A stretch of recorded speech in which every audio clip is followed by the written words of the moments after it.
আসছে ৩১শে ডিসেম্বর দেশে মুজিববাদী সংবিধানের কবর রচিত হবে এবং আওয়ামী লীগ দল হিসেবে অপ্রাসঙ্গিক হয়ে উঠবে বাংলাদেশে।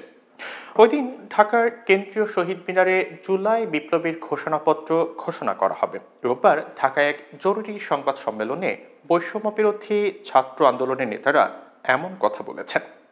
সংবাদ সম্মেলনে হাসনাত আবদুল্লাহ বলেছেন, এই ঘোষণাপত্র ৫ই আগস্টই হওয়া উচিত ছিল, না হওয়ার ফলে ফ্যাসিবাদের পক্ষে শক্তিগুলো ষড়যন্ত্র করেই যাচ্ছে। ২,০০০-এর ঊর্ধ্বে শহীদ এবং ২০,০০০-এর ঊর্ধ্বে আহতদের রক্তের উপর দাঁড়িয়ে তারা এই আন্দোলনের লেজিটিমেসিকে প্রশ্ন করে যাচ্ছে। হাসনাত আবদুল্লাহ বলেন, জুলাই গণঅভ্যুত্থানের মধ্য দিয়ে মানুষ মুজিববাদী সংবিধানের বিপক্ষে অবস্থান নিয়েছে। এই যে মানুষ মুজিববাদী সংবিধানের বিপক্ষে অবস্থান নিয়েছে তার একটি লিগ্যাল ডকুমেন্টেশন থাকা উচিত।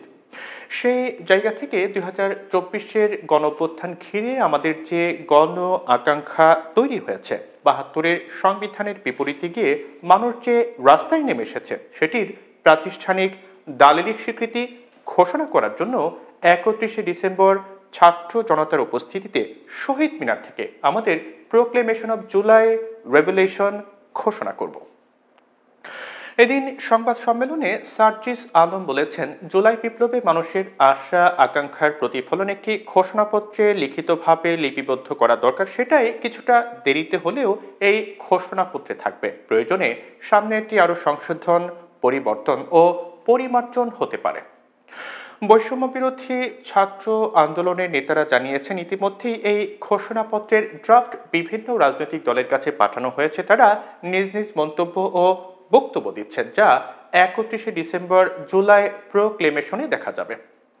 বৈষম্য বিরোধী ছাত্র আন্দোলনের নেতারা জানিয়েছেন, এই কর্মসূচি হবে দলীয় ব্যানারহীন, তবে এতে উপস্থিত থাকবেন জুলাই অগাস্টে আন্দোলনে নিহত এবং আহতদের পরিবারের সদস্য, ছাত্র, শ্রমিক, রাজনৈতিক দল, শিক্ষাবিদ সহ সমাজের নানা অংশের মানুষ। এর আগে শনিবার সন্ধ্যার পর থেকে হঠাৎই ফেসবুকে 31 December now or never proclamation of July revolution এমন স্ট্যাটাস ছড়িয়ে পড়তে থাকে।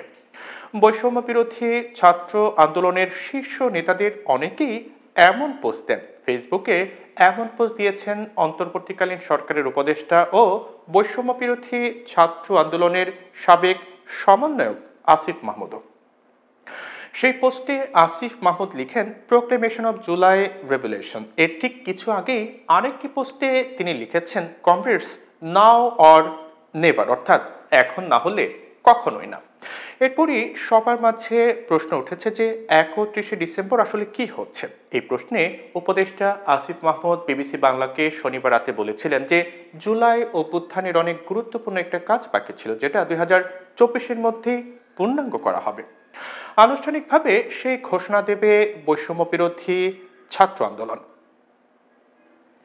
বৈষম্য বিরোধী ছাত্র আন্দোলনের পক্ষ থেকে বলা হচ্ছে, এমন একটি ঘোষণাপত্র তৈরি করা হচ্ছে যার মাধ্যমে একটি বৈষম্যহীন সমাজ গঠনের যে চেতনা সেটিকে বাস্তবায়ন করার কথাই ভাবা হচ্ছে।